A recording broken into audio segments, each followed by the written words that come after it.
Ya, insya Allah.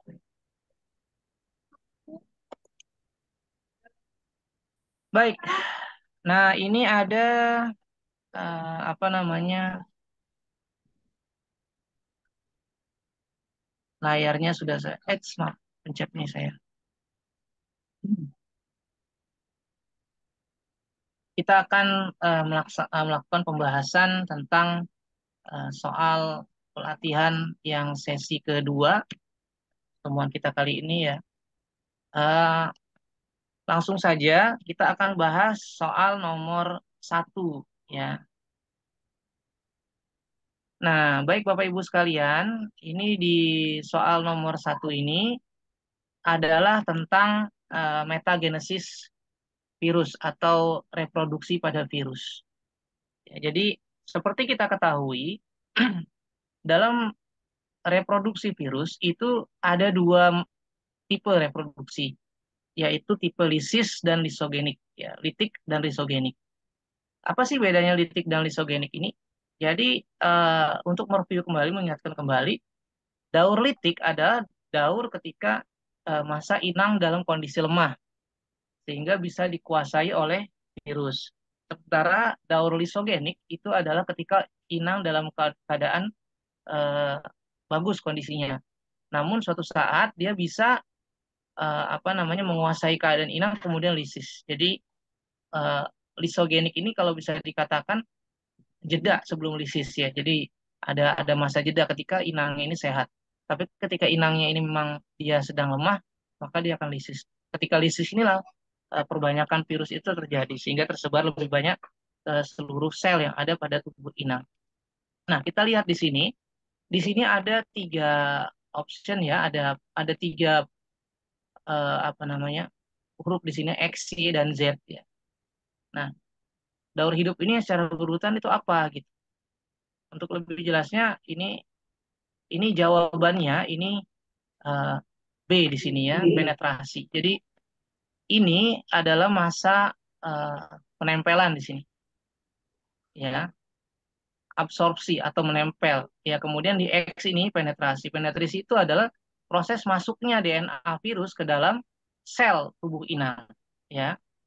Nah, kemudian yang kedua itu ada perakitan di sini. Jadi setelah sel ini masuk, dia apa namanya mengambil DNA daripada sel inang ini ya, dirusak, dimodifikasi sedemikian rupa sehingga nanti dikuasai oleh DNA virus. Kemudian di Y-nya ini dia merakit badannya ya, merakit daripada anggota tubuhnya virus ini. Nah, yang Z ini adalah lisis atau pecah ketika dinding sel inang ini pecah keluar. Ya, pembahasannya seperti ini digambar. Nah, ini ya, kita lihat ya. Jadi, yang pertama ini dia menempel di sini, yang menempel. Ini yang merah-merah di kepalanya virus ini adalah DNA-nya. Kemudian dia memasukkan DNA-nya, penetrasi masuk. Ini adalah DNA sel inang. Nah, proses selanjutnya si sel inang ini dia dirombak sama DNA-nya virus, dikuasai. Jadi nanti yang biru ini nempel dengan yang merah. Jadi ada yang biru, ada yang merah, ada yang biru begitu ya. Nah, di sini proses perakitannya, perakitannya. Nah, ini di sini jadi ini ada kepalanya, ada ekornya, dan sebagainya. Kemudian setelah jadi virus dewasa, maka dia akan pecah. Ini kondisi inang dalam keadaan sakit gitu ya.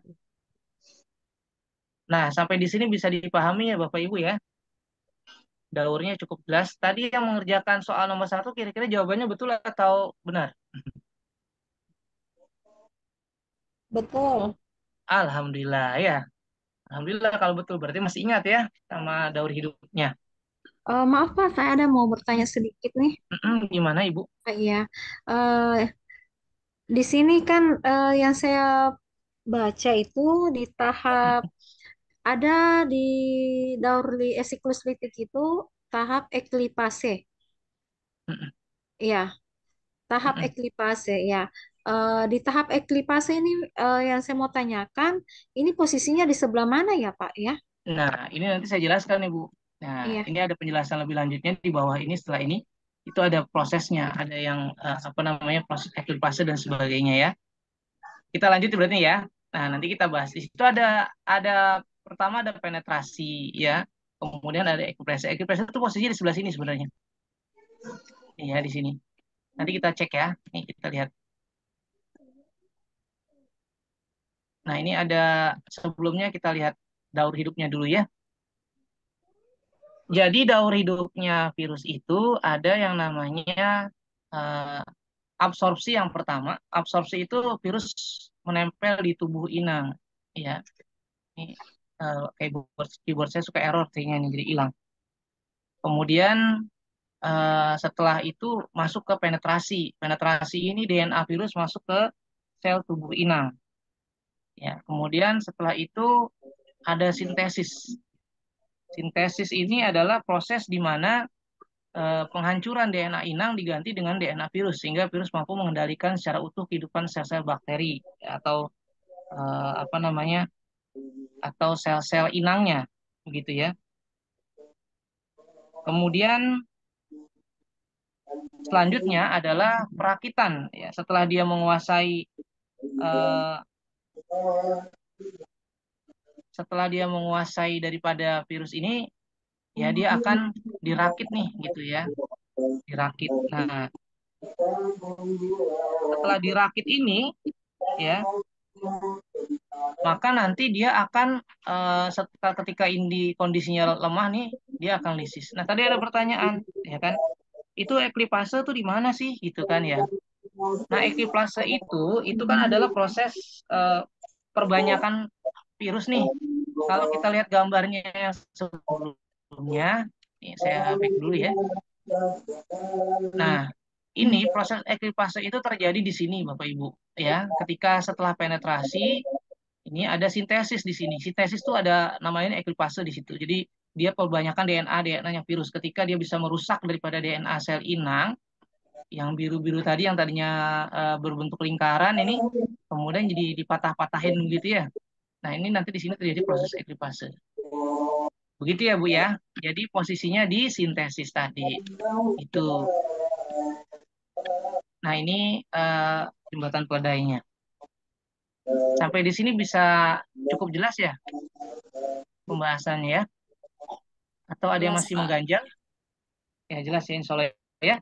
Kita lanjut ke nomor dua. Nah, nomor dua ini sebenarnya sama dengan nomor satu nih, cuma kita lebih ditekankan ke dalam kepala virusnya. Ya, ini ada apa sih sebenarnya yang ini? Nah, kalau kita sudah memahami nomor satu, sebenarnya kita bisa menjawab nomor dua pasti. Apakah yang ada di kepala virus ini? DNA atau RNA. Iya, jadi Materi DNA genetik. atau Ya, Mas. Mm-mm. DNA atau RNA saja. Iya, ini adalah bagian dalam virus. Oh, ini soalnya tidak ada tiga ya. Maaf, ini nomor dua ini ada DNA merupakan fase. Oke, ini ada dua. Ya, ini sorry. Ini kita lihat gambarnya ya di sini. Kalau yang ini eh, apa namanya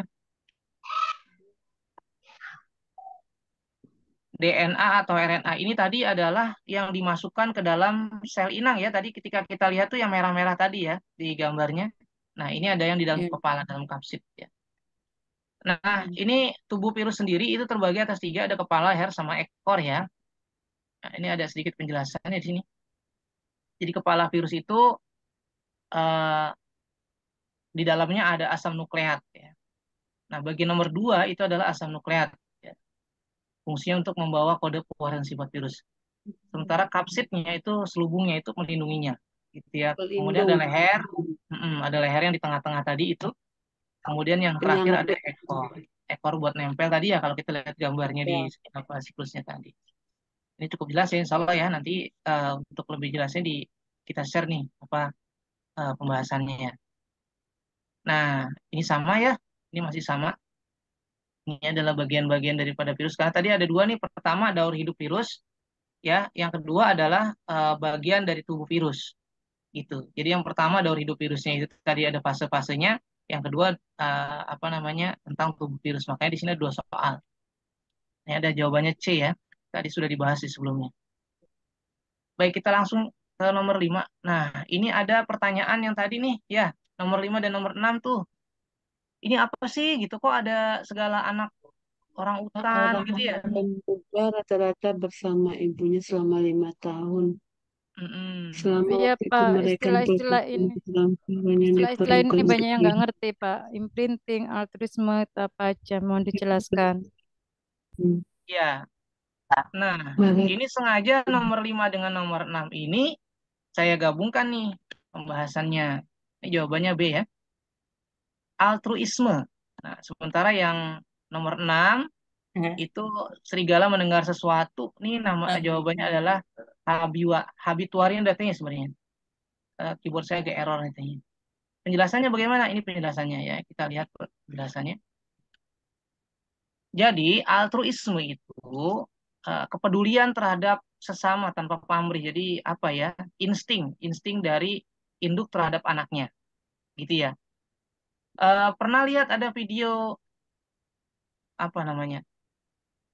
eh Seekor anjing yang menyelamatkan kucing yang kecelakaan. Saya pernah lihat tuh. Ya. Nah, itu salah satu bentuk altruisme. Jadi kepedulian tanpa pamrih walaupun dia bukan satu spesies. Ya, padahal biasanya ini dilakukan induk terhadap anaknya. Dipelajari tuh ya, gimana caranya supaya anak itu merasa nyaman. Maka tadi induknya orang utan itu dia bahasa kitanya ngomong anaknya selama 5 tahun. Ini altruisme. Imprinting ini apa nih? Kalau imprinting itu pengenalan terhadap satu objek ya, seperti induk. Nih, contohnya kalau kita punya ayam atau punya angsa lah ya sejenis unggas, itu kita kasih makan ketika dia baru lahir, baru menetas. Nah, si ayam atau unggas ini akan menganggap kita ini sebagai induknya dan dia akan ikut kemana aja kita pergi. Nah, gitu ya. Makanya kalau kita melihara ayam aja deh, ketika kita keluar terus tangan kita apa namanya, seperti mau ngasih makan, otomatis dia pasti nyamperin kita, betul ya? Nah, ini namanya imprinting, pengenalan terhadap objek. Jadi setiap hewan ini dia diberi apa nih, diberi bekal insting ya berupa imprinting ini untuk melihat ini yang baik, ini mana yang nggak baik gitu ya. Ini induk saya nih, seolah-olah itu orang lain itu adalah induknya dia, karena dia tahu dikasih makannya sama sama kita. Kemudian kalau habituari ini dia mempelajari, jadi ada rangsangan dari luar gitu ya, rangsangan luar. Kemudian dia eh, seolah-olah itu bahaya, maka dia langsung mengeluarkan suaranya gitu ya. Tapi ketika itu tidak dianggap bahaya, maka dia tidak akan mengeluarkan suaranya. Ya. Atau bisa bisa ini pada anjing, biasanya pada anjing itu kalau kita kasih, anjing itu kan suka ada dilatih ya, dilatih. Kalau kita apa nepuk sekian kali itu tandanya kita mau ngasih makan misalnya. Nah, nanti dia akan tahu nih ketika tuannya menepuk misalnya krok krok gitu. Nah, dia akan datang tuh. Nah, seolah-olah kita mau ngasih makan. Walaupun kita nggak ngasih makan, secara otomatis nanti liurnya dia akan menetes. Ini secara secara apa namanya? Secara otomatis. Karena dia tahu, oh itu biasanya kalau kayak gitu panggilan makan, gitu. Ini habituari.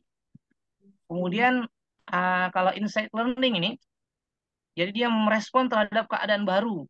Ya, jadi ini masih masuk proses pembelajaran nih, lebih tinggi. Contohnya monyet memecah biji. Jadi gimana nih cara monyet kan tuh dia nggak bisa nih mecahin biji, digigit ya apa gimana? Ketika dibanting pecah. Nah, maka next time-nya ketika dia ketemu dengan biji tersebut, next time-nya dia akan membanting langsung tuh bijinya. Ya, ini namanya insight learning. Jadi bagaimana dia mempelajari dari kasus yang sebelumnya gitu. Dan diketok nggak bisa, digigit nggak bisa gitu kan. Kemudian dibanting sama dia. Prok, oh ternyata pecah nih. Nah, ketika dia ketemu lagi gitu langsung otomatis dibanting. Nah, gitu. Ini adalah memang kemampuan yang diberikan terhadap hewan untuk bisa menyesuaikan dengan lingkungannya. Nah, ada lagi yang asosiasi tadi, option asosiasi itu adalah eh, ini dia merespon ya.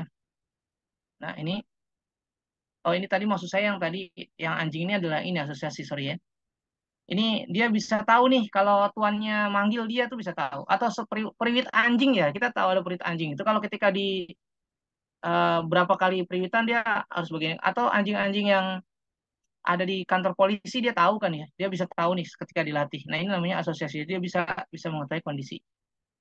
Ini semua adalah tipe-tipe adaptasi adaptasi hewan terhadap terhadap lingkungannya gitu. Nah ini apa namanya gambarannya seperti itu. Ya. Insya Allah nanti ini bisa apa namanya bisa disimpan nih Bapak Ibu karena soal seperti ini memang jarang ada gitu. Maksudnya ada di di di sekolah ya pertanyaan di sekolah jarang ada memang ini.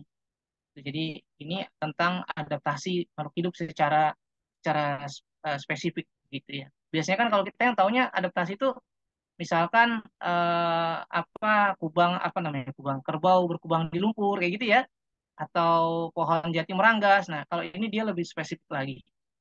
Adaptasinya lebih spesifik lagi gitu ya. Barangkali itu pembahasannya ya. Ini tadi ada 1, 2, 3, 4, 5. Baik ya. Sampai di sini ada yang mau didiskusikan dulu nih sebelum kita lanjutkan.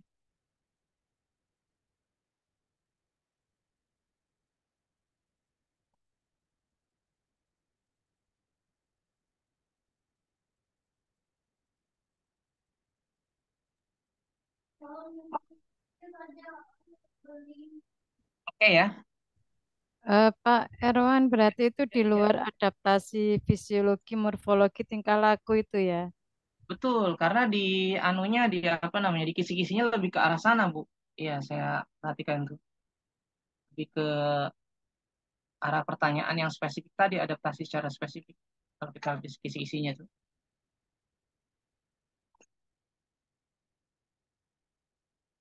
Ini sama dengan ini nih.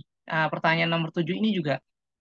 Ya, biasanya kan yang ditanya itu tentang imun ya. Itu apa sih imun segala. Ini lebih ke lebih dalam lagi gitu tentang apa prosesnya ya, proses proses apa imunitas spesifik dan non spesifik gitu kan.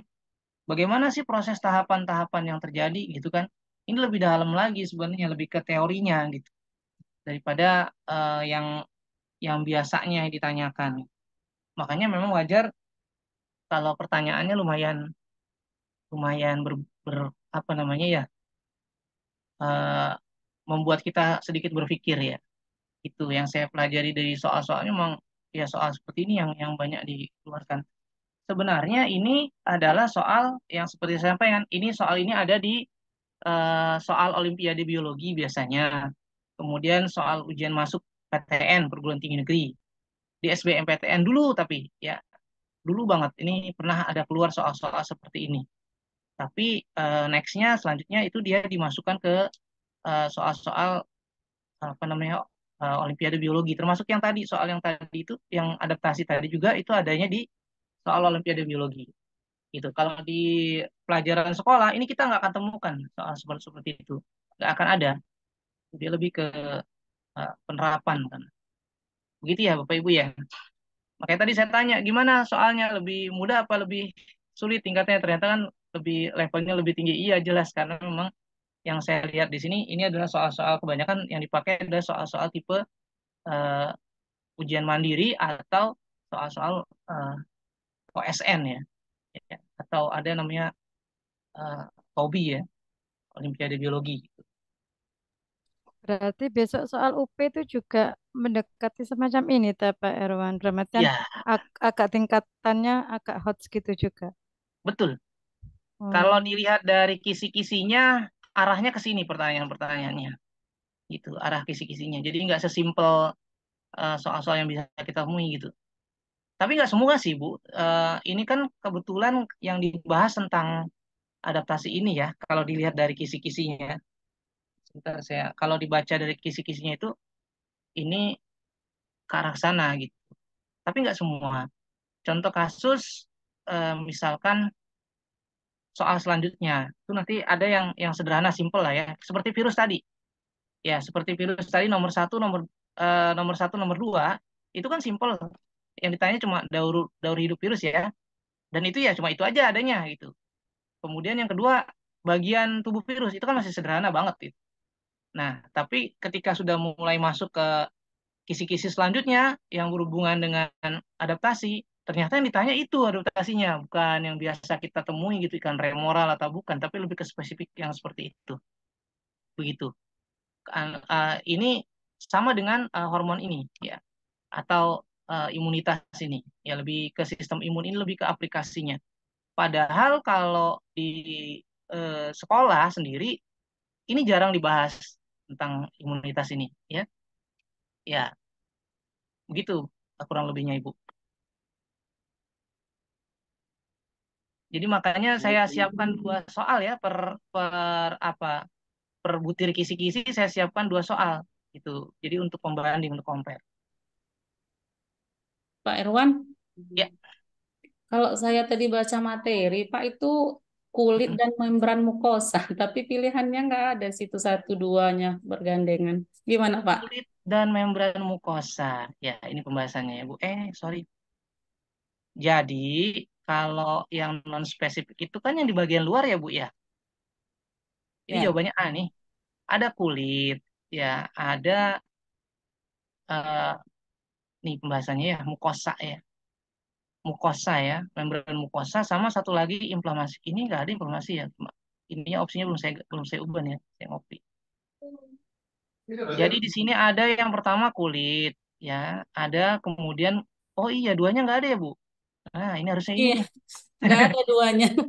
Maaf Makanya ya Bu. saya bilang. Aduh, inilah iya maklum ya, kadang-kadang nih yang di pikiran apa yang diketik apa ya. Tapi Iya, kalau pembahasannya ini ya pembahasannya benar ya. Makanya saya bilang nih ini kulit mukosa benar mukosa loh. Mukosanya duanya iya, nggak ada, duanya malah di sini iya, maaf ya. Jawabannya A benar. Harusnya ini dua nih ya. Yang tiga ini dua. Karena dia antibody. Nah ini ya imunitas non spesifik ini adalah imunitas yang ada di luar ya. Ya jadi pertahanan pertama di tubuh kita. Ya makanya tadi benar di situ ada kulit ya.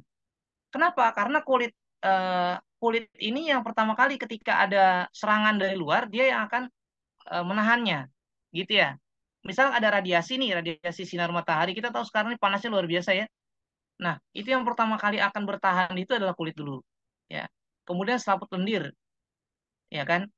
Kemudian ada kelenjar air mata. Contohnya kalau debu kotoran masuk, dia akan mengeluarkan air mata. Nah, ini yang dari luar dulu nih. Yang pertahanan pertama nih. Jadi kalau ada spesifik, non spesifik. Kalau non spesifik itu adalah pertahanan pertama ketika ada serangan dari luar, ya kan? Ada macam kalau di sini sebutnya macam antigen yang masuk ke dalam tubuh. Ya, jadi itu pertama kali di luar, gitu ya. Ini mohon maaf ya untuk opsi nanti saya perbaiki di pembahasannya ya 135. Ya, di Pak sini ada contoh Pak Irwan itu di pembahasan kan dituliskan non spesifik eksternal sama non spesifik internal. internal, betul. Iya, sedangkan di pertanyaannya Pak Irwan itu kan hanya non spesifik gitu aja tanpa Oh iya. eksternal atau internalnya gitu. Nah, makanya dibahas di sini, Bu. Jadi non spesifik itu Iya. ada dua sebenarnya, ada eksternal, ada internal. Tapi dia termasuk perlindungan yang pertama kali ketika ada apa namanya antigen yang masuk dari luar. Gitu. Makanya di sini ada yang namanya inflamasi atau peradangan. Jadi peradangan itu adalah salah satu bentuk kita untuk melawan daripada bakteri yang masuk dari luar. Gitu. Jadi misalkan nih, contoh yang sering banget kejadian sama kita nih, sariawan. Pernah Bu sariawan? Nah, sariawan itu kan sebenarnya peradangan ya. Nah, peradangan pada sariawan itu adalah salah satu bentuk untuk melawan eh, kuman yang masuk ke dalam tubuh. Memang di pertanyaan ini nggak ada nih eh, non spesifik yang apa namanya eksternal dan internal tidak, tapi kenyataannya di dasar teorinya itu non spesifik itu ada dua, ada eksternal, ada internal, gitu. Tapi dia tetap yang terluar, ya kan? Kayak gitu.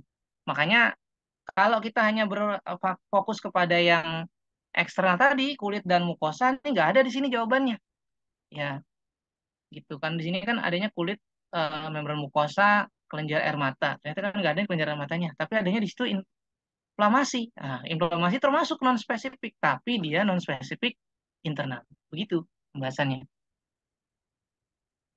Ada lagi Bu?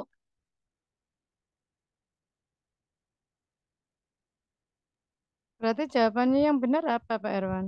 125, Bu. Mohon maaf, ini jawabannya harusnya nih 125. yang tiganya nanti diganti dengan ini ya, sebentar. Oh iya iya iya benar Maaf ya, berarti. Nggih nggih nggih. tadi saya perbaiki aja nih sekalian biar nggak lupa nanti. Satu Maaf dua Pak, lima. eh, Ya, saya ada ini sedikit mm-mm, dengan sebenarnya kalau menurut saya sih Pak, soalnya Bapak itu sudah benar. mm-mm, Karena yang saya tahunya itu kalau non spesifik kan itu memang ada dua. Kalau mm-mm. eksternal itu salah satunya itu kan eh, ada kulit, eh, membran mukosa, rambut Rambut hidung ini lendir. kan Iya, ini rambut kan hidung. hidung ini kan apakah masuk dalam silia? Itu masuk ya Pak?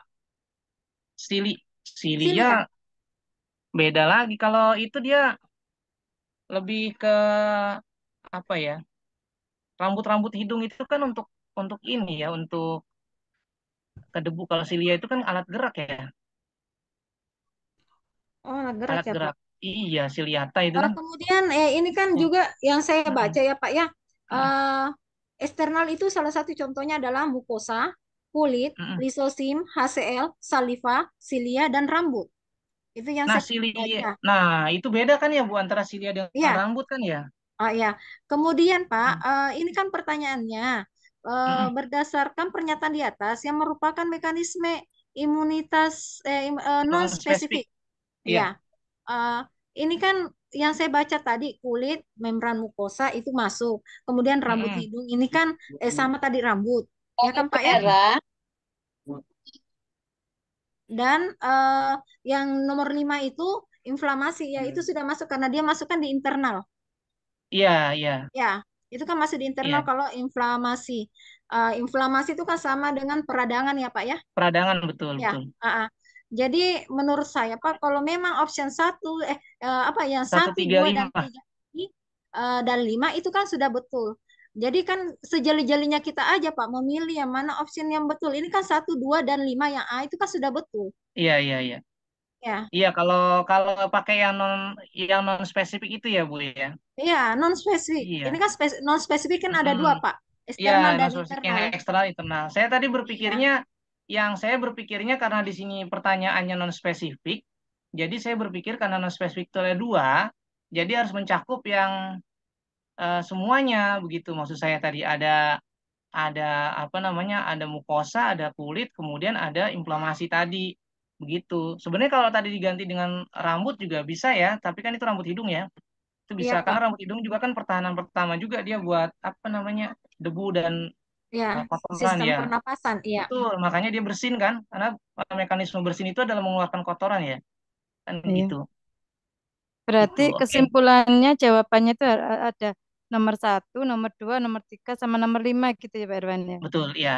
Oh gitu Jawabannya ya. nomor satu. Berarti kecuali nomor 4 ya, yang ada nomor empatnya salah gitu ya. Iya. Ada nomor 4 sama Nomor 6. 6. Iya, nomor nomor 6 ya ini. betul. Mm, Tuh, ya. ya. Tergantung Jadi nanti yang ada nomor opsinya 4 dan aja nomor nanti 6 ya. salah. Jadi yang A benar ya. Tadi benar ya, masih benar ya. Itu.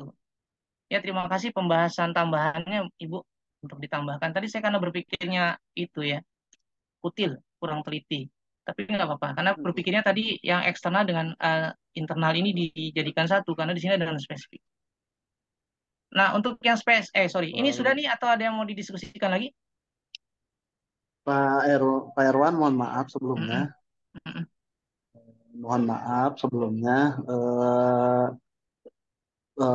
Dari masing-masing soal itu di PowerPoint bisa tidak ya ditampilkan kisi-kisinya ya, sesuai dengan Oh, seperti yang kemarin ya, Pak? kisi-kisi tahun sekarang, betul Iya, seperti seperti yang kemarin, yang kemarin pertama tuh ya. seperti Mm-mm, soal-soal pedagogik juga gitu, di mm-mm. atasnya itu ada kisi-kisi yang memang ditanyakan gitu, jadi Betul. kita tuh tidak lari tidak jauh dari kisi-kisi itu gitu Pak, Iya, maksudnya.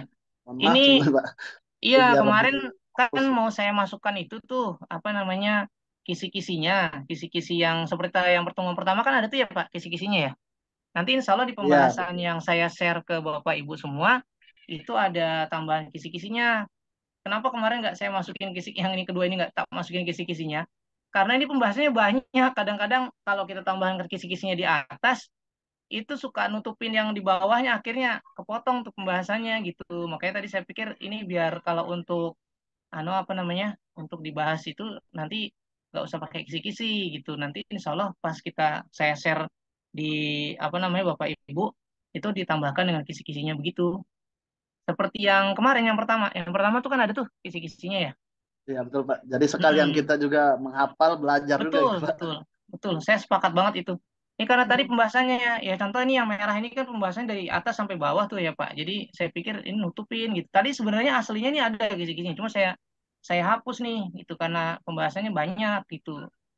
Panjang gitu maksudnya ya. Pembahasannya cukup panjang. Jadi biar nggak makan tempat itu saya buang dulu gitu. Nanti kalau memang diinginkan seperti itu untuk yang saya share ke Bapak Ibu, insya Allah nanti saya tambahkan kisi-kisinya seperti yang temuan pertama kemarin. Malam. Mm-mm. Ya, makasih Oke, Pak gimana? Herman. Iya, Siap, sama-sama. Pak Irwan, yang di soal itu kan Mm-mm. yang dimunculkan Pak Irwan kan non spesifik. Apa bisa juga Mm-mm. dijelaskan mengenai yang spesifik? Di nomor 8, Bu. Oh, nanti ada ya. Oh iya, makasih, makasih. Iya, ya ini nomor 8 ya. Nah ini, jadi kan tadi ada dua ya, ada spesifik sama non spesifik. Nah ini yang di nomor 8 ini yang spesifik. Ya, jadi urutannya yang benar gimana sih gitu. Untuk yang spesifik ini, nah ini kita langsung jawab aja gitu. Jadi urutannya, ya ini tadi penjelasannya, sistem pertahanan tubuh spesifik, pertahanan yang bekerja jika antigen berhasil masuk ke dalam cairan. Jadi kalau udah masuk ke dalam sel nih, nah yang di dalam sel ini yang akan bereaksi. Urutannya gimana? Ya ini urutannya. Yang pertama, antigen endositosis ini ke dalam makrofag. Dia akan melakukan endositosis ke dalam makrofag nih. Terus ngapain nih di sana? Kan kita punya namanya sel T nih dalam tubuh kita ya. Nah, sel T ini langsung merespon nih antigennya, ya kan? Jadi urutannya nanti 3 kemudian 4, ya. Dengan apa namanya inaktif dengan reseptor antigen yang sama berikatan dengan makrofag dan dia akan berikatan di sana. Kemudian setelah dari 3 ini kesini dulu nih ya, dari 3 ini antigen ini masuk ke dalam makrofag. Terus apa yang terjadi? Ini MHC2 dengan fragmen antigen membentuk kompleks antigen MHC2. Nah, jadi dia membentuk antigen inilah nanti yang akan mengeluarkan sel pelindung ini, gitu ya. Nah, urutannya seperti ini dari 1, kemudian dia ke 4, kemudian baru ke 6 nih, ya. Ada bantuan nih untuk sel ini, kemudian baru ke 5, ya. Kemudian yang terakhir yang kedua. Jadi penjelasannya kalau tadi yang non spesifik itu kan di luar nih sebelum masuk ke dalam sel. Kalau yang spesifik adalah ketika masuk ke dalam sel, biasanya yang bekerja di sana adalah sel T tadi. Ya, begitu.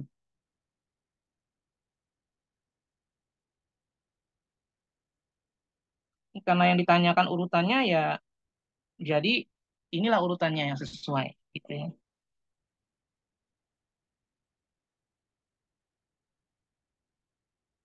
Kalau ada pertanyaan terus MHC itu apa Pak gitu ya?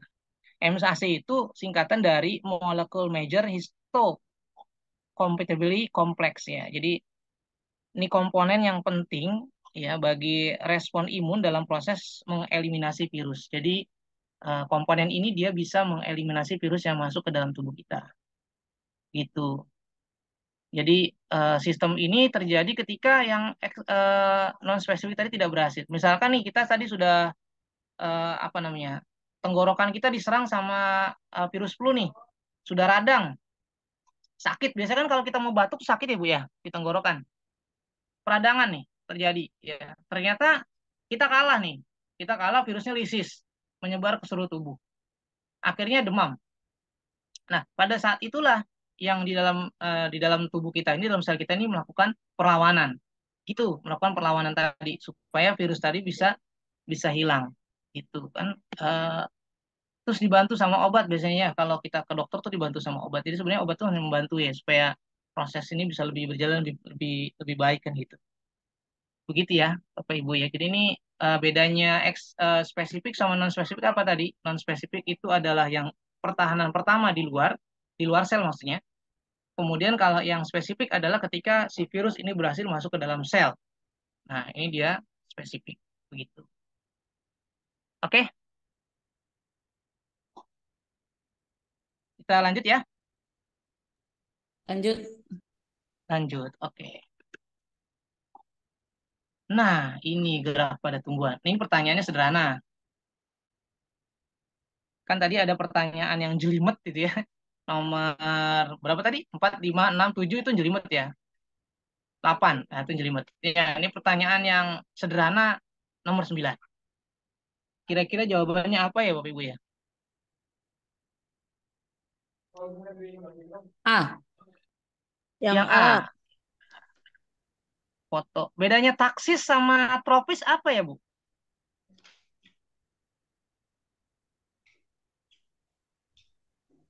Kalau Taksis itu. kalau tropi itu nanti arah rangsangnya sesuai arah datangnya rangsang, apa arah gerakannya sesuai dengan Betul. arah datangnya rangsang. Eh, Kalau taksis itu dari C. dalam. Taksis itu berpindah tempat menuju Iya, ke ya tempat dari yang dalam berpindah cahaya. tempat. Jadi kata kuncinya itu di D ini. Yang C ya, jawabannya ya. Iya, dari D ini Iya, iya, fototaksis C, ini. C. Ini bakteri Soalnya apa? tadi kalau di soal saya itu yang pilihan C itu di A loh, Pak. Iya, Iya, beda. memang kan diacak Bu itunya. Oh ya, makanya nggak dibaca lagi langsung Optionnya A aja. diacak. Iya. Iya, oh gitu. Jadi bingung. Jadi gini Di C Bapak kayaknya. Ibu. Di C, Ya, fototropi. ini kan ada taksis, ada tropis ya. Ada nasti pula. Nasti. Saya gini, kalau ngejelasin ke anak-anak gini. Nasti itu bahasa Inggris artinya nakal, ya nggak Bu? Nasti itu nakal. Kalau kata orang Jawa, sakar PDW. Jadi suka-suka dia gitu ya. Nasti itu suka-suka dia. Maksudnya gimana? Maksudnya dia dirangsang nih, tapi dia nggak ikutin mau di mana rangsangannya, terserah mau dipegang di mana aja, pokoknya dia akan merespon. Contohnya Putri Malu. Ya, ini yang pertama, poin pertama, nasti. Jadi kan ada 3 nih, ada nasti, ada tropis, ada taksis. Nah, sekarang kalau nasti itu tidak ikut arah datangnya rangsangan, berarti yang 2, tropis dengan taksis ini ikut arah datangnya rangsangan. Pertanyaannya, mana yang pindah tempat? Gitu ya. Mana yang pindah tempat? Nah, kebanyakan nih anak-anak di kelas itu suka terbalik nih antara taksis dengan tropis. Karena sama kan, ada fototropisme, ada fototaksis. Sumbernya juga matahari, apa namanya, cahaya juga. Foto kan cahaya. Saya kasih gampangnya begini. Kalau kamu, dulu waktu belum ada Grab ya, kalau kamu mau jalan ke bandara yang lebih cepat naik apa? Naik bis, naik kereta, atau naik taksi? Jawabannya naik taksi ya. Nah, taksi itu adalah alat transportasi, memindahkan kamu dari rumah ke tempat tujuan. Nah, berarti taksis ini pindah tempat. Gitu. Jadi nasti ini nakal, ya kan? Suka-suka dia, dirangsang di mana aja, dia nggak mau ngikutin. Nah, kalau taksi ini dia pindah tempat. Kalau tropis, dia manut. Ya, tapi dia nggak pindah tempat. Jadi gerak sebagian. Betul tadi kuncinya ada di situ. Jadi kalau kita lihat yang A, ini adalah cahaya, ya kan? Tanamannya ini bergerak menuju cahaya sebagian ya, sebagian tubuh tanaman ini apa namanya, kaitannya dengan auksin ya, ke cahaya. Maka ini disebut dengan fototropisme. Ya, jadi fototropi atau fototropisme karena dia nggak pindah I. tempat. Ya, betul ya. Nah, yang B Ya. ini, ya, yang ini karena dia ada sulur, dia melilit. Nah, ini adanya sentuhan, ya. Berarti yang fototropisme yang mana, yang depannya fototropisme? Ini ya, yang C jawabannya ya. Ini tikmo, jadi dia ada batang, dia akan melilit. Ya. Kemudian ini nasti, ya, fotonasti. Kenapa disebutnya fotonasti? Kan cahayanya dari atas. Dia kan nggak mesti harus nutup ke atas atau berbuka ke atas kan, dibuka ke atas kan, maka disebutnya fotonasti. Nah, yang D itu taksis, dia pindah tempat. Euglenanya pindah tempat. Ya, dia pindah tempat. Nah, kalau yang ini geotropisme. Kenapa? Karena dia mengikuti akar ini mengikuti daripada dasar bumi, apa namanya, gravitasi bumi. Sementara batang dia geotropisme negatif. Kenapa? Berlawanan dengan gravitasi gitu ya. Pembahasannya di slide selanjutnya. Nah ini saya ingatkan kembali. Saya yakin Bapak Ibu sebenarnya masih ingat, cuman kadang-kadang suka lupa ya. Ini saya ingatkan lagi ya. Jadi gerak nasti, gerak tropis, dan gerak taksis. Ya. Rangsangannya sama, foto itu cahaya. Ya, kalau tikmo itu sentuhan. Ya, kalau termo itu suhu. Ya, kalau siswa saya suka nyeleneh. Termo apa? Termos om katanya. Jadi kalau kena termos dia berubah kayak kopi ya, diseduh. Ya, ya. Jadi sama rangsangannya. Ini berikut contoh-contohnya sudah ada di sini ya. Ya, contoh nih, tikmonasti adalah gerak ini pengerang sangat sentuhan. Contohnya menutupnya putri malu saat disentuh. Kan putri malu disentuh di mana aja, atas, bawah, depan, belakang, tetap nutupnya ke bawah ya Bapak Ibu ya. Nggak yang kalau di atasnya disentuh, dia nutupnya ke atas gitu. Enggak ya. Nah, ini nasti nih, nakal dia ya. Suka-suka dia. Nah, foto nasti. Ya, ini cahaya. Contohnya mekarnya bunga pukul 4. Mirabilis jalava itu dia mekar setiap jam 4 sore. Dia juga sama ya. Kemudian ada niktinasti ya. Contohnya daun yang merunduk pada famili leguminosa. Jadi ya, ini merunduk di sore hari. Kemudian ada termo ya. Ini apa namanya? Kemudian ada nasti kompleks ya menutupi stomata. Gitu. Nah, dari pembahasan tadi yang ini pasti sudah ketahuan dong jawabannya ya. Nomor 10. Jadi jawabannya apa nih?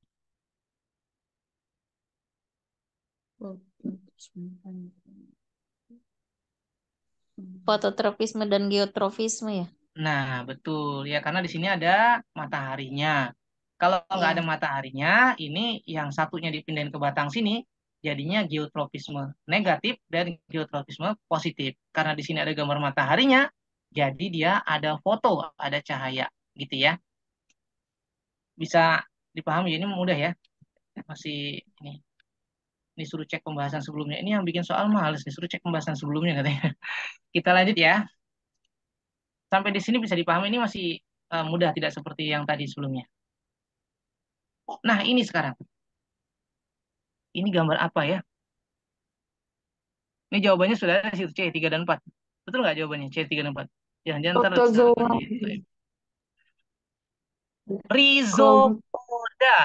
Rhizopoda. Rhizo itu Alat geraknya, alat geraknya Rhizopoda gerak apa ya? Semu. kaki Kaki semu. semu. Betul, kaki semu. Iya, Euglena. bukan kaki sebenarnya. Oh, berarti Rhizopoda. amuba. Betul, amuba. Ya, yang amuba mana amuba? Yang di bawah Pak nih. Nomor 4 ya? Amoeba. Ya. Empat. Berarti jawabannya yang ada 4-nya benar. Kalau nggak C, jawabannya. Iya. Iya. Nah, yang nomor 5 yang Ya, kayak cacing apaan tuh? Ini nomornya kok hilang yang di bawah ya? itu bakteri Planaria paling. Ya, coba kita planaria. cek ya. Kalau yang di atas Euglena. Iya. Paramecium.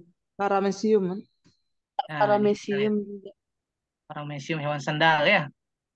Rhizopoda itu kaki yang menyerupai akar, memiliki alat gerak berupa kaki semu, ya kan disebut pseudopodia atau kaki semu karena bentuknya sebagai penjuluran dari sitoplasma sel, cairan sel.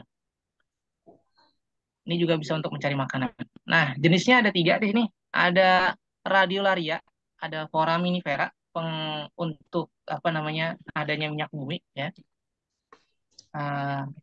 Nah, ini juga ada sebenarnya kalau di SBM suka ditanya itu radiolaria itu fungsinya buat apa, foraminifera buat apa. Nah, yang kita lihat ini yang nomor 3 ini ya. Nomor 3 ini adalah foraminifera. Yang nomor 4 itu adalah amuba. Ya, jadi jawabannya itu. Nah, ini keterangannya ya. Nomor 1 itu Euglena, termasuk flagellata karena dia dengan flagella bergeraknya cambuk ya. Nomor 2 ada Paramecium, termasuk Ciliata dengan rambut getar itu. Kemudian ada nomor 3 ada foraminifera, ya termasuk rhizopoda. Kemudian ada nomor 4 ada amuba juga rhizopoda. Kemudian ada nomor 5 trypanosoma, itu protozoa. Dan nomor 6 volvox. Trypanosoma ini kalau diingat-ingat Bapak Ibu itu yang menyebabkan penyakit apa ya? Trypanosoma, ada yang ingat nggak? Malaria. Betul, Demam berdarah. malaria. Malaria, Iya, Trypanosoma gambiense. Iya, malaria. iya. Kalau Trypanosoma gambiense itu penyebab penyakit tidur. Trypanosoma gambiense di bawah lalat sese menyebabkan penyakit sleeping. Nah, kata kuncinya begitu. Trypanosoma gambiense di bawah lalat sese Iya, mengakibatkan yang penyakit ada di Afrika. sleeping. Betul, Hanya ada di Afrika. betul. Pinter Ibu ya. Pernah ke Afrika ya, Bu? Ya, kita lanjut ya. Ini sampai sini bisa dipahami ya. Iya. Ini memang ini apa ya? Butuh reminder, pengingat. Jadi gambarnya kan hampir sama ya, apalagi kalau hitam putih gini. Jadi kita harus sering-sering baca lagi nih, baca lagi materi tentang protozoa, kemudian tentang rhizopoda dan sebagainya, supaya kita ingat ya. Jadi apa ya, gambar-gambarnya terutama ya. Jadi suka ketukar-ketukar gitu. Nah ini kita coba diingat kembali. Ini sesuai dengan kisi-kisinya memang. Ya. Nah sekarang kita lanjut. Nah ini. Protista mirip jamur yang mana ya, Bu? Mirip jamur. Bapak Ibu sekalian. Satu. Yang nomor 2 itu bakteri. Satu dan Yang dua. nomor Ya, nomor nomor 2 2 bakteri. Satu dan betul. dua. Jadi iya betul sekali ya, Monera. 1 dan 2. Nomor 1 itu Mycomycota. Protista mirip jamur. Yang kedua adalah bakteri atau nama lainnya Monera. Gambar ketiga adalah Paramecium. Ya, nomor 4 adalah Euglena. Ya, jawabannya D. Betul ya? Iya. Ini kadang-kadang suka salah di ini nih, karena suka copy paste saya. Lupa diubah di sini. Nah, kita lanjut ya. Eh, ingat kembali ya, bakteri. Bakteri itu cirinya ini, dia seperti kapsul ini. Ya, Iya, bentuknya. kapsul. Alat Ya, geraknya. ada alat geraknya di belakang ini ya. Iya. Mm-mm. Kan dia ada juga yang nggak pakai alat gerak, kan ada monotrik. Ini kan monotrik nih. Ada. Ada ada Pak, atrik tidak punya tidak alat pakai. gerak. Ada lipotrik yang ada seluruhnya, ada yang cuma di kiri kanannya doang gitu ya. Itu pembahasan tentang bakteri. Diingat-ingat lagi ya. Itu kalau lagi belajar gini ingat ya Bu ya. Alhamdulillah ya. Ya, pas lupa. Iya. Palma ya, peritrik apa atrik, lipotrik sama apa Lopotrik, namanya? ampitrik. Iya. Dan atrik yang trik nggak ada ininya. Nah ini nih kita lanjutkan. Ini tentang lumut. Lumut ya. Iya Bu, itu keterangannya lumut di situ. Dia lumut. Profit. D. D. Sebelum menjawab pertanyaan ini, saya mau tanya nih sama Bapak Ibu. Kalau yang fase gametopitnya dominan itu lumut apa paku ya? Lumut. Kalau paku? Salah ya? Sporofit. Kalau paku. Kalau spora 5. Kalau protonema lumut apa paku? Lumut. Lumut gametofit. Paku. Iya ya. Pteridophyta. Ada dua kan, ada Bryophyta, ada Pteridophyta. Bryophyta itu apa? Lumut. Bedanya di protonema. ya, protalium. Protonema dan protalium. Pak. Iya.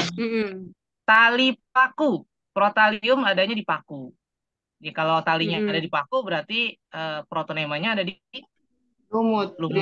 Ya. Lumut. Nah, lumut itu gado-gado proton. Gado-gado gametopit dominan dia protonema. Sementara paku itu tali paku, protalium. Jadi yang sporofit yang dominan. Jadi ada gado-gado proton. Nanti saya ada di ininya. Dominan. Nah ini ya, fase sporofit adalah fase penghasil spora pada lumut. Nah, ini gambarnya. Sama ya. Cuma bedanya kalau yang gambar berwarna, dia ada 4 batangnya. Kalau ini ada 1. Ya, lumut daun. Cukup jelas ini ya pertanyaan dan jawabannya ya. Oke, kita lanjutkan ya. Yang benar kok C di Yang sini. mana? Yang mana sih Ya yang ini, benar, Pak? Iya, karena ini saya tiga. nah ini Gitu. tadi saya bilang nih, saya kadang-kadang suka main copy paste aja, nggak saya lihat lagi nih. Ini jawabannya yang ditanya kan D. sporofit ya, sporofit itu 4, 4 itu D ya. Ntar saya perbaiki sekalian. Maaf. Iya, karena 3 di sini. Iya, Trizoid. ini errornya di sini kadang. Hati-hati juga. D ya. Sudah selesai PR-nya, Nak? Sudah Bu PR-nya tadi sudah dikerjakan. Iya, Sama ini kok. sporofit ya, penghasil spora. Ya, sudah cukup jelas nih gambarnya sama, persis sama ya. Kita Iya. lanjut ke nomor 16. Nah, ini di sini generasi Pteridophyta. iya, Pteridophyta. paku ya, ini tali paku ya. Tali Iya. paku Pteridophyta. Oke. Loh, ini kenapa di bawah? Iya, benar ya, Pteridophyta adanya di D ya. Ini suka pindah-pindah sebentar. Ya betul ya, nggak salah ya saya ininya jawabannya ini.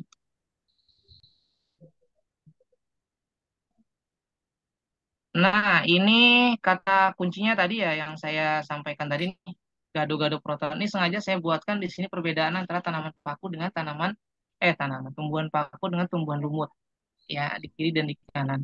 Di sini kelihatan kalau yang tali adanya di paku, kalau yang proton adanya di lumut. Lumut.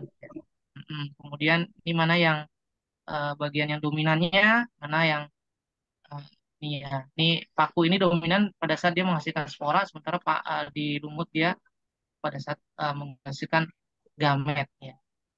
Itu ini perbedaan dari Pak. Nanti insya Allah untuk pembahasan saya masukkan kisi-kisinya ya. Jadi biar Bapak Ibu bisa meng-cross check antara soal dengan kisi-kisinya apakah sesuai atau tidak gitu ya. Tadi seperti permintaan, seperti pertemuan sebelumnya. Kita lanjut. Ini cukup jelas ya. Ini daur hidup. Nah ini ada ciri-ciri organisme. Ada yang masih ingat ini?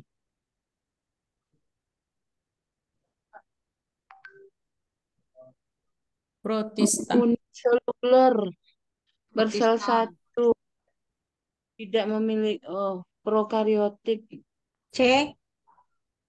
Tidak memiliki dinding sel. Monera. Monera kah? Protista kah? Kalau Kalau plantae monera kan nggak mungkin ya. Plantae animalia nggak mungkin toh. Jadi nggak mungkin coret. enggak autotrof, Pak. Mm-mm. Kalau protista kan ada alga atau ganggang itu bersifat autotrof. Oh, fungi ya. Ini Halo. salah nih dia nih. Salah Pak. Ini Bu, ininya salah lagi nih, yang jawabannya ini salah lagi nih. Jawaban opsinya. Perhatikan yang Monera. merahnya ya Bu, yang hijaunya error nih. Ya. Monera. Iya, protista yang benar ya. Betul, protista. Kenapa? Jadi cirinya ini nih protista nih. Ciri daripada protista itu dia pertama uniseluler bersel satu. Di sini kan ada ya uniseluler bersel satu. Tidak memiliki dinding sel namun memiliki membran inti eukariot. Jadi tidak berdinding sel tapi dia memiliki membran inti. Jadi intinya itu ada membrannya. Inti selnya ya. Kalau Monera itu memiliki dinding sel namun tidak memiliki membran inti atau prokariot. Ini perbedaannya ya. Ya. Nah, karena dia tidak memiliki dinding sel, ini kan ada protista sama Monera. Jadi jawabannya adalah protista. Ya. Nggak mungkin fungi. Kalau fungi dia sudah ini. Ini saya perbaiki lagi nih. Ini mohon maaf nih, saya error yang hijau-hijaunya. Yang diperhatikannya yang di pembahasannya aja ya Bapak Ibu ya. Ini kadang-kadang saya suka copy paste lupa nggak tahu nanti. Protista. Berarti kalau Monera, Pak, Mm-mm.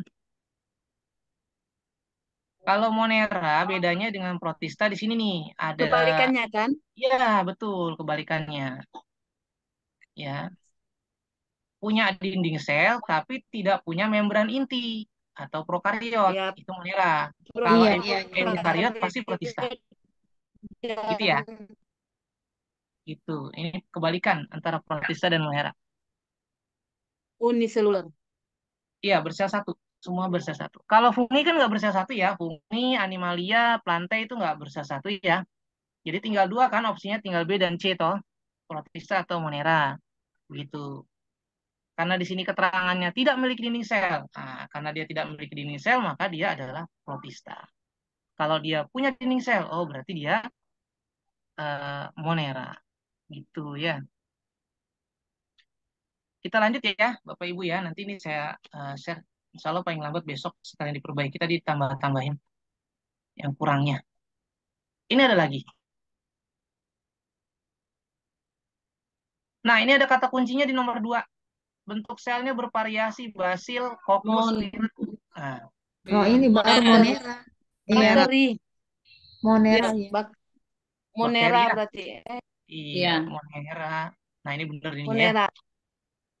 Monera, uniseluler bersatu memiliki dinding sel namun tidak memiliki membran inti. Ya, ini dia. Jawabannya adalah Monera. Betul ya? Monera. Ya. Betul, kata kuncinya di variasi bentuk, Pak ya. Betul. Ya, Hmm. itu ada variasi bentuknya. Nah, ini nih yang kadang suka dilupakan. Kenapa dia masuk Nemathelmintes? Triploblastik. Triplo. Nemathelmintes. Plastik. Nah, Cac- Nemathelmintes itu apa? Nemathelmintes. Cacing. Nemathelmintes. Cacing. Tuh. Ya, kasih apa, Bu? Cacing pipi. Cacing, Pak. Nemathelmintes. Permes itu Cacing pipi. dibagi 3. Iya, Ya, Lupa. ada permes dibagi Platyhelminthes, 3. ada Nemathelmintes, ya kan? Ingatnya Dan cacing. Saya. nematoda. Cacing. Cacing itu. Iya, tapi lupa cacing apa. Iya, betul. Nah, Saya juga lupa. Cacing pita ya, Pak. Iya. Ini yang vermi ini cacing cacing kremi. Perut. Ya, nih perhatikan di sini ya. Jadi Nemathelmintes ini yang pertama dia cirinya triploblastik ya. Jadi dia punya 3 lapisan ya. Triploblastik punya lapisan ektoderm, tengah, mesoderm, dan lapisan endoderm ya. Nah, kemudian dia ini yang di bold itu dia punya uh, pseudocelomata ya. Rongga, namun rongganya ini bukan rongga sebenarnya gitu. Di sini kan ada cirinya ya. Nah, kedua cacing ini memiliki ciri-ciri yang sama ya dengan ciri-ciri Nemathelmintes ini. Ya, jadi maka dia masuk ke dalam uh, film ini ya. Nah, persamaannya di situ. Ya, bisa diperhatikan itu ya. Nemathelmintes. Jadi ada tadi kan ada Platyhelmintes itu cacing pipih. Kalau Nemathelmintes itu cacing gilik. Apa ya? Tinggilik. Cacing yang mirip Indomie ya gitu ya. Agak geli-geli gimana ya. Cacing yang mirip dengan Indomie. Nah, ini cacing gilik ya.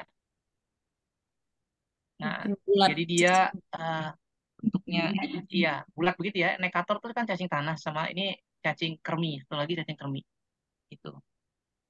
Jadi dia punya bentuknya gilik, kemudian 3 lapisan, ya. Kemudian dia juga ada yang namanya rongga, tapi bukan rongga semu, ya. Halus licin, ya, karena dia tempat hidupnya, makanya dia butuh licin, ya. Oke, ini cukup jelas ya pembahasannya ya di sini ya.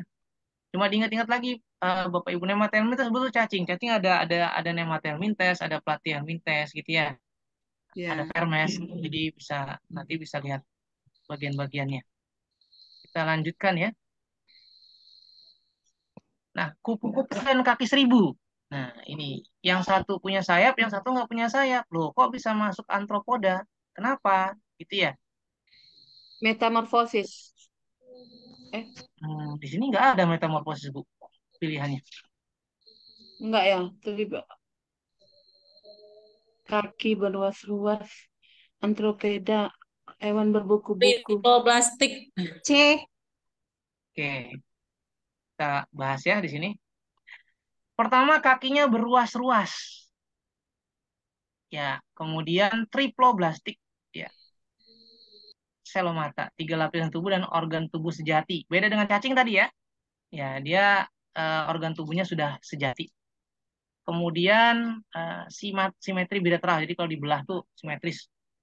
Dan dia kakinya berluas-luas. Jadi kupu-kupu kalau kita perhatikan dengan arthropoda itu sama-sama memiliki kaki yang berluas-luas. Masa sih? Iya, kalau nggak percaya tangkap aja kupu-kupu nanti dilihat. Ya. Nanti di situ kita lihat kakinya itu sama dia berluas-luas. Kemudian dia juga punya 3 ruangan. Nah, jadi ini yang menyebabkan eh, kupu-kupu dan juga kaki 1.000 termasuk filum Arthropoda. Gitu ya. Jawabannya C ya. Simetri bilateral, kemudian kakinya berluas-luas. Kuncinya ada di ini. Nah, tinggal sebenarnya kan ini hampir sama ya, cuma tinggal milih yang tripoblastik atau yang diploblastik aja nih. Ternyata dia lebih ke tripoblastik. Ya. Oke, cukup jelas ya ini. Nanti bisa dipelajari lagi. Ya, ada kepala, ya ada toraks, ada perut, ada kepala, dada, dan perut, abdomen. Ya, strukturnya sama ya. Kalau kita perhatikan kan eh, si kupu-kupu maupun apa namanya kaki 1.000 dia ada kepalanya, ada dadanya juga, ya kan. Kemudian ada saraf, ada ekskresinya, ya kan. Ada alat inderanya juga. Nah, jadi hewan jantan dan betina terpisah. Kalau cacing kan sebagian ada yang betina sama jantannya dalam satu tubuh ya. Contohnya cacing pita tuh ya. Makanya cacing pita itu Ya, kan nggak bisa dipotong karena dia hermafrodit. ya hemafrodit dia gitu. Jadi itulah kalau yang ini dia nggak ya. Kemudian reproduksinya ada seksual dengan ada juga aseksual. Ini untuk ciri-ciri daripada antropoda. Cacing. Hewan Eh, iya. cacing juga ada hemaprodit kan, Pak? Cacing iya hemafrodit. Enggak, Ya, ini kan kita ngebahas bagian. yang ini antropoda. Contohnya cacing tadi dia hemafrodit di satu. Kalau cacing tanah ya dia punya 2 kan ya. Cacing pokoknya segala jenis cacing itu kebanyakan dia Iya. punya 2. Di dalam satu satu tubuhnya itu dia punya 2 alat Oh, kelamin ya gitu. Jadi disebutnya hemafrodit. hemaprodit. Iya. Kita lanjut ya. Maaf Pak sedikit, saya mau Gimana? tanyakan. Hmm, Jadi di sini pada kelompok invertebrata ini kan ada 9 filum. hmm, Jadi eh, ini kan ada diploblastik dan tripoblastik. hmm. Jadi kelompok cacing ini secara keseluruhan itu kan tripoblastik beserta dengan Betul. serangga, arthropoda, Hmm, Echinodermata, moluska juga ya tripoblastik. betul betul. Cuma 2 yang di poblastik ya Pak. Kalau nggak Iya, salah eh, Porifera dengan Solenterata ya. Solenterata betul. Ya. Lalu yang saya mau tanyakan, yang simetri radial ini ya Pak ya. Ini simetri Hmm, radial dan simetri bilateral. Jika simetri bilateral. radial, ya, simetri radial ini dia masuk kelompok ini ya Pak. Jenis cacing-cacing ya, simetri Bisa iya radial. cacing-cacing. Radial Bisa itu kan apa namanya? Ya apa tuh bulat gitu ya kayak ya apa sih bulat. namanya? Begitu. Jadi dia bisa dipotong melingkar gitu ya. Kalau bahasa bahasa bahasa gampangnya itu seperti tabung. Jadi dia bisa dipotong melingkar kan gitu ya. Kalau radial, kalau bilateral dia hanya bisa dipotong melintang saja gitu. Oh iya Pak. Ya kalau kita lihat dari gambarnya kan dia bisa dipotong-potong. Nanti kalau memang diperlukan saya masukkan dia ke pembahasan untuk perbedaan yang simetri radial dengan bilateral boleh ya Bu ya? Pak, karena saya masih agak Iya. bingung di sini Pak, yang bilateral Nanti saya radial. ya bentuk gambarnya yang nanti saya coba coba bagikan. Jadi intinya radial itu seperti tabung tuh Bu. Kalau kita bayangkan tabung itu dia bisa dipotong-potong jadi apa ya, dari mana aja gitu ya. Kalau sosis tuh Bu, sosis kan kadang-kadang sebelum digoreng tuh suka dipotong tuh Bu, dibikin 4, 5 gitu ya, dibikin bunga itu Bu. Nah dia tuh bisa dipotong-potong begitu. Tapi kalau yang bilateral nggak bisa, dia cuma bisa dipotong 2 aja, potong menyamping atau potong di tengahnya gitu. Ya Oh misalkan gitu. mm-mm, gepeng lah gitu ya, jadi bisa.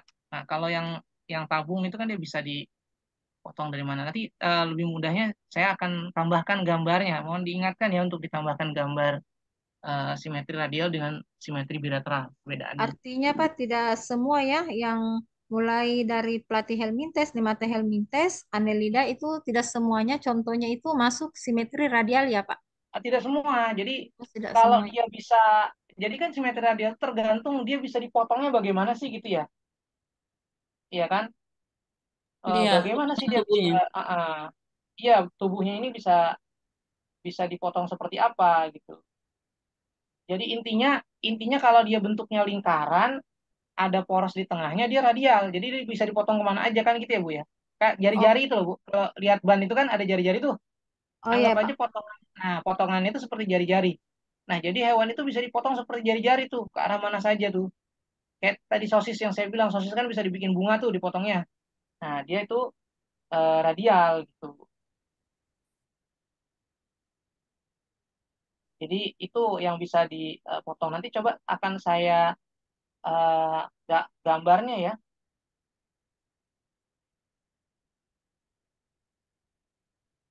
Jadi nanti bisa, kalau yang bilateral gimana? Dia cuma bisa dipotong 2 aja nih ya. Potong gampangnya gini. Yang bisa dipotong 2 tuh apa ya contohnya ya? Oh, tempe Bu, tempe Bu. Tahu tempe Bu? Tempe itu kan bisa dipotong tipis. Tempe kan panjang tuh. Bisa dipotong tipis dari samping, betul ya Bu? Dipotong tipis dari samping, set, jadinya dia tipis tuh. Atau bisa juga tempenya dipotong tengahnya memanjang. Nah, itu bilateral.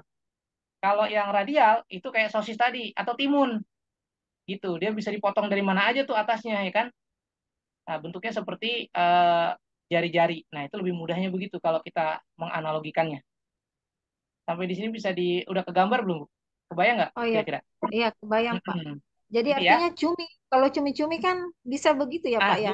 bisa betul karena Ya. dia melingkar ya Hmm. kan. Nah, Oh iya ada ya ada betul. Ini ubur-ubur juga radial. ya intinya yang dia ada rongganya itu dia di tengahnya bisa bisa apa ya, bentuk tabung lah gitu ya, kayak tabung gitu, jadi bisa di ini. Ya, Iya Pak. oke ya, kita Ya, kita lanjutkan. Kita lanjutkan lagi. Ini tinggal 2 soal lagi nih, sudah mau jam 9 juga. Nah, ini ada kladogram. Ya, kladogram. Ini kan di soal-soal harian kita di sekolah nggak ada ya Bapak Ibu ya? Ada nggak sih? ada Pak. Kalau adanya itu cuma ini, apa namanya ya? Jari-jari Eh apa ya? Ini dimaksud di eh, klasifikasi Pak. Klasifikasi betul, makhluk ada di hidup. klasifikasi. Iya. Cuman dia lebih lebih klasifikasinya Di lebih buku ke, cetak ada, Pak. iya tapi jarang dibahas Bu. Yang dibahasnya yang 5 kingdom itu kan, lebih ke 5 kingdom itu tuh, apa namanya, kunci Nama-nama. determinasi ya. Iya. Yang sering kita pakai kunci determinasi, betul ya? Ya. Kalau ini jarang Iya Pak. Iya dipakai Pak. karena ini kan sebenarnya ini kan klasifikasi, termasuk klasifikasi yang lama ya. Hmm. Pengembangan dari Iya. Aristoteles nih kalau nggak salah, ini pengembangan dari Aristoteles ya. Jadi dia Hmm. pengelompokannya cuma hewan yang berkaki 4 gitu ya. Kemudian hewan yang berambut gitu. Kemudian yang telurnya berselaput ya kan. Kayak gitu. Jadi yang ada pelindung telur, ada yang enggak. Nah, jadi apa namanya, kladogram ini dia bukan bukan urutan evolusi, bukan sebenarnya, tapi dia lebih ke klasifikasi berdasarkan apa namanya, kedekatan kedekatan secara fisik, lebih ke sana ya gitu. Karakter. Iya, karena Karakter. kalau kita masuk yang klasifikasi 5 kingdom, ini kalau kita lihat gambar di sini kan, reptil sama burung kan nggak termasuk, bukan satu kingdom kan ya?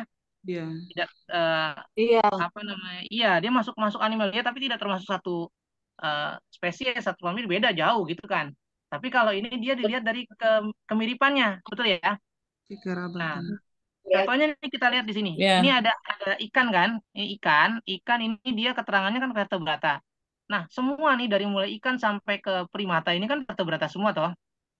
Iya. Ya, betul nih vertebrata semua. Nah, ya, mulai dari sini terputus nih di sini notnya. Nah, notnya di sini 4 alat gerak ya. Alat geraknya ada 4.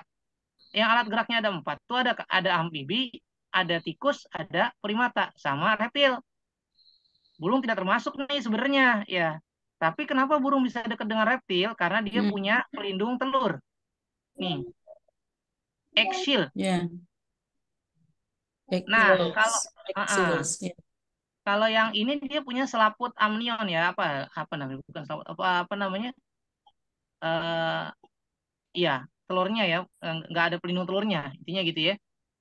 Nah, dua ini kenapa dekat nih? Karena sama-sama memiliki rambut. Kalau di sini ada manusia, ini tidak bisa nih didekatkan dengan primata. Kenapa? Karena di situ nanti ada nih bipedal. Manusia itu punya dua dua alat gerak, punya 2 kaki ya, gitu. Iya. Nah, tidak bisa dimasukkan di sini. Tapi kalau untuk masuk sampai notnya ditambah 1 lagi, manusia bisa masuk. Tapi dia punya cabang lagi di sini harusnya, ya, yaitu bipedal. Begitu ya. Nah, ya. jadi cara membacanya dari bawah sini kan. Nah, ini kita lihat pembahasannya. Ya, kita lihat option yang A ini, hewan ancestor adalah hewan nenek moyang. Pernyataan ini salah dong, karena kan ikan bukan nenek moyang, tapi di sini ada eukariot. Betul ya? Nenek moyang itu eukariot kan. Kemudian yang B ya. Di sini katak dengan kadal dekat karena sama-sama memiliki telur. Ya, enggak juga. Di sini keterangannya karena dia punya 4 alat gerak, lebih lebih ke sana kedekatannya, bukan karena telur, tapi lebih ke alat alat gerak. Yang dekat karena telur adalah kadal dengan burung. Burung.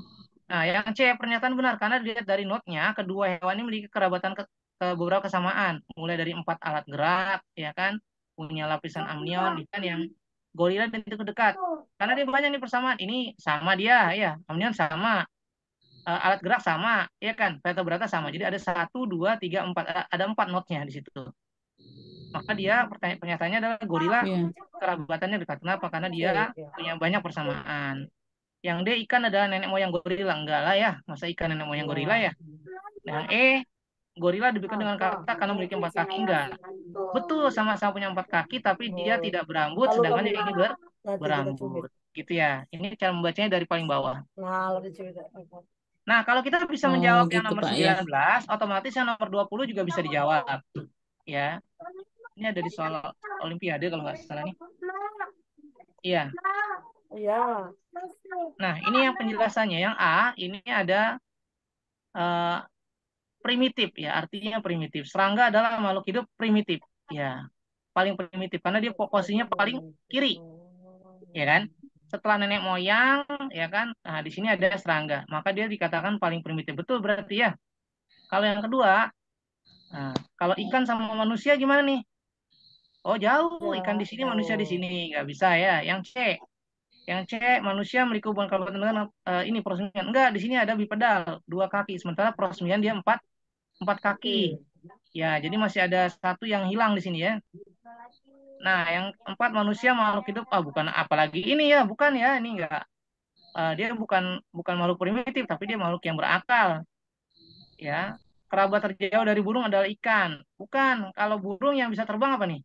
Serangga. Yang paling jauh adalah serangga, bukan ikan. Ikan masih ada lagi nih 1 lagi serangga. Gitu. Jadi yang paling jauh serangga. Setelah nenek moyang gitu kekerabatan. Jadi jawabannya adalah A. Gitu ya Bapak Ibu sekalian ya. Itu penjelasan kita di hari ini tentang 20 soal. Sebenarnya 10 ya, 10 soal yang dibuat 2 soal setiap kisi-kisinya. Gitu ya. Untuk pertemuan-pertemuan ini emang lumayan sedikit rumit. Ada sebagian materi yang memang materinya itu butuh sedikit pemahaman lebih dalam lagi, gitu ya. Lebih dalam lagi. Karena bukan tidak hanya materi yang umum tapi melainkan lebih ke teori ya, termasuk pembahasan klasifikasi makhluk hidup ini ada memang tapi jarang dibahas karena kita lebih bahas ke 5 kingdom itu dan lebih ke menggunakan kunci determinasi ketimbang menggunakan ini gitu ya. Maka ini sudah kita lupakan, ternyata malah ada di kisi-kisinya. Ya, di kisi-kisinya memang tentang ini pertanyaannya. Ya, bukan klasifikasi sederhana, bukan sorry, ini klasifikasi paling sederhana. Maksudnya soalnya bukan soal sederhana yang biasa kita temui di buku-buku sekolah gitu ya. Oke, sampai di sini ada yang mau didiskusikan Bapak Ibu? Lagi ayo SC di umroh lagi. Saya sambil minum nih. Nanti ayo SC umroh lagi, ketik kamar lagi. Ya, kalau tidak ada, insya Allah besok saya tambahkan tadi yang mohon diingatkan yang ditambahkan tadi. Yang pertama ditambahkan kisi-kisi per butir soal ya. Kemudian dengan ditambahkan gambar atau penjelasan tentang simetri radial dan simetri bilateral. Ya, kalau perlu nanti ditambahkan juga tentang apa namanya, yang mana aja tadi yang termasuk triploblastik dan mana yang diploblastik. Gitu ya, Bapak Ibu ya. Sampai di sini kalau tidak ada pertanyaan, kita akhiri nih perjumpaan kita kali ini. Ya, semoga ada manfaatnya. Atau ada yang mau didiskusikan dulu, Bapak Ibu? Untuk waktu bagaimana? Apakah waktunya sudah mencukupi begitu?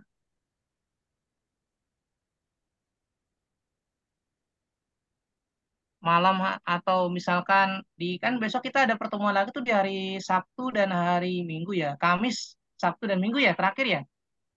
Itu apakah mau tetap di malam hari di Sabtu Minggunya atau bisa dialihkan ke sore hari begitu barangkali? Tuh. Di malam hari aja, Pak. Takutnya kan di siang mah masih Zoom gitu, Pak. Banyak ini ya, banyak tugas ya Iya, kalau siang ya. iya, Pak. Iya. Tadi juga Zoom sampai jam 4 lebih lah, setengah 5. Oke, oke, oke. Berarti Pak, ntar kita rekaman tekan yang malam. Pak, Ya, rekaman pembelajaran yang malam ini nanti dikirim kan, Pak? iya, insya Allah ini tadi saya simpan di cloudnya, cloudnya miliknya Ibu Siti ya. Nanti insya Allah bisa di share seperti biasa. Kemudian untuk yang hari ini semuanya kita akan pembahasan juga kita akan share ya. Besok insya Allah paling lambat saya share. Nanti juga pagi insya Allah atau agak siangan untuk yang ketiga soalnya sudah siap insya Allah buat dibahas lagi. Di sana soalnya juga lumayan ada sedikit soal-soal yang membutuhkan pemikiran yang lebih lebih lanjut gitu. Jadi kita harus menggali lagi ingatan kita, memori kita lagi supaya bisa mengerjakan soal-soal itu. Nanti saya perbaiki lagi soal yang ketiga kalau memang nanti diminta untuk diberikan poin-poinnya ya per ininya, kisi-kisinya per soal nanti insya Allah saya buatkan nanti. Tapi di pembahasan ya kalau di Google Form-nya kadang-kadang kalau kita buatkan begitu malah jadi kepanjangan itunya ya per ininya. Oke, itu saja dari saya. Terima kasih atas waktunya. Ada lagi yang mau didiskusikan barangkali Bapak Ibu tentang waktunya? Oke ya, sudah sepakat ya malam semua ya untuk biologi ya. Soal Toyota itu yang pertama, Om. Yang pertama, gimana? Yang dikunci itu Google Form yang nggak bisa Oh iya, ngisi. siap Pak. Insya Allah nanti segera dibukakan pintunya supaya bisa dipakai untuk latihan lagi ya. Insya Allah ya. Oke, itu aja barangkali dari saya. Terima kasih atas waktunya untuk teman-teman guru hebat semua. Ya, semoga setiap apa yang kita kerjakan, yang kita usahakan ini ada hasilnya, yang menjadi lebih baik lagi nanti ke depannya. Kemudian mohon maaf atas segala kekurangan, ya human error-nya dan sebagainya. Karena memang manusia ini tidaklah luput dari kesalahan-kesalahan. Ya, semoga ada manfaatnya. Terima kasih, selamat malam, sukses buat teman-teman guru semua. Assalamualaikum warahmatullahi wabarakatuh. Waalaikumsalam Assalamualaikum warahmatullahi Saya wabarakatuh. pamit dulu.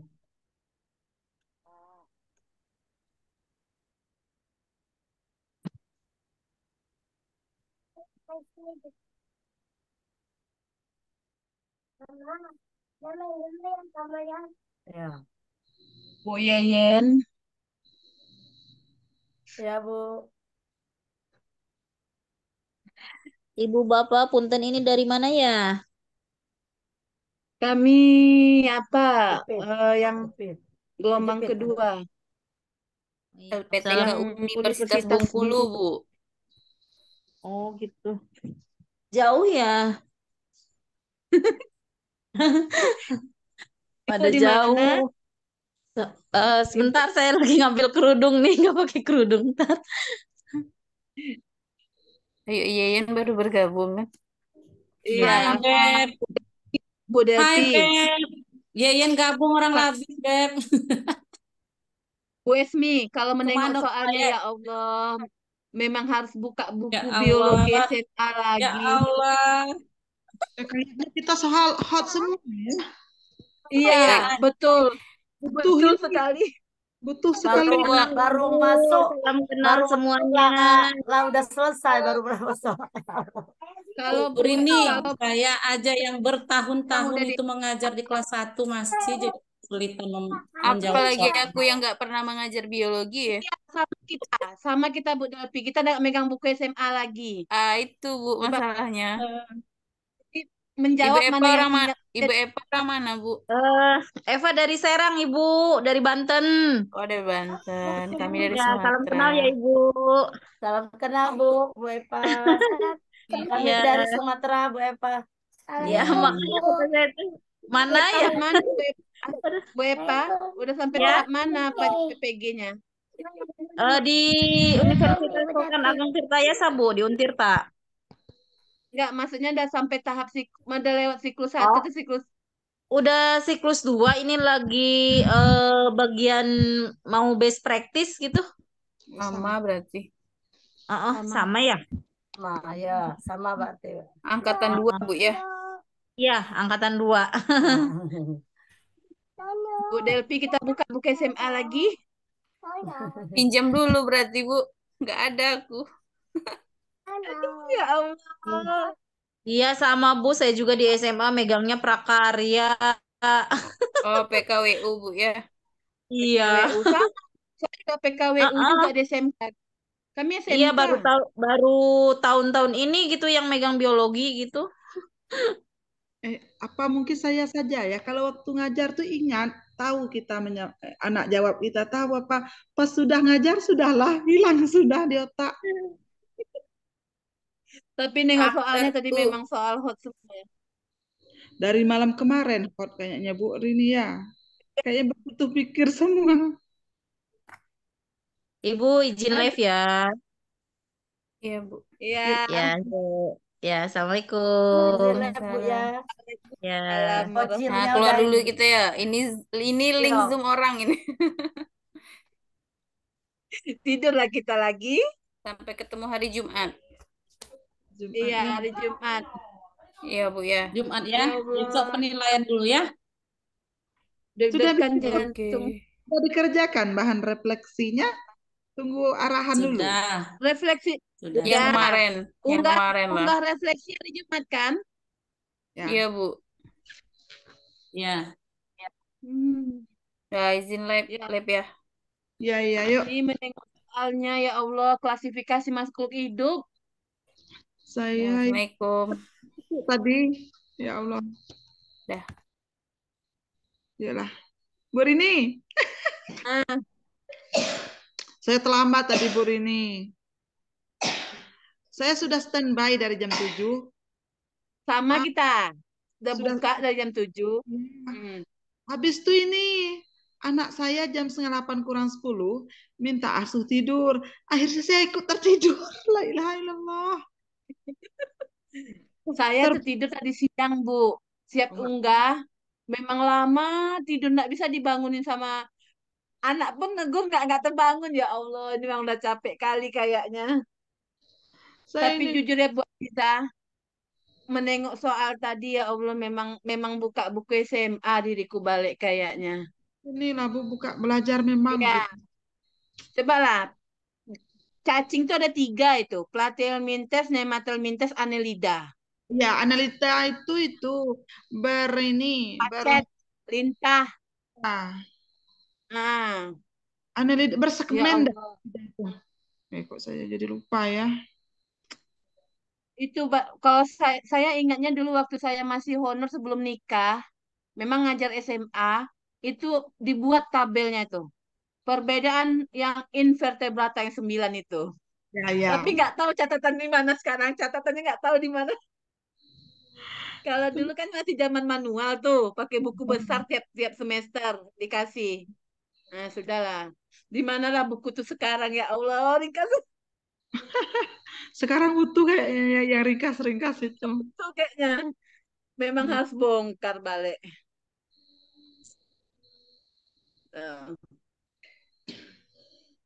Ya ampun. Udahlah, tidur kita dulu yuk. Menengok soalnya kayak nggak bisa tidur diriku. Apa betul itu? Enggak, pertanyaannya apa betul itu kisi-kisi untuk UP nanti? Diperkirakan seperti itu. Perkiraan seperti itu. Nah, ada kebayang itu. Berarti kita memang butuh belajar kayaknya, Bu, mengingat Butuh kembali. belajar, mengingat kembali Nah, istilah-istilah dalam biologi. nah, sebenarnya sudah ada lah di sini mengingat kembali karena memori ini udah banyak. Ya, itu belum masuk genetikanya lagi tuh. Aduh, subhanallah. Yonian, betul tuh. Belum soal genetika, karena setahu saya inti biologi itu adalah genetika. Kata Bapak itu kan 50 soal katanya kan, profesi. Metabolisme berat lagi. Jangan tanya itu. Tidur aku mau tidur tak ya. Jelas Bu, itu istirahat dulu ya. Sampai ketemu Istirahat lagi. kita dulu ya. Ayo, Ya, istirahat kita dulu tak ya dong. Dah, sampai ayo. Assalamualaikum. Waalaikumsalam warahmatullahi wabarakatuh.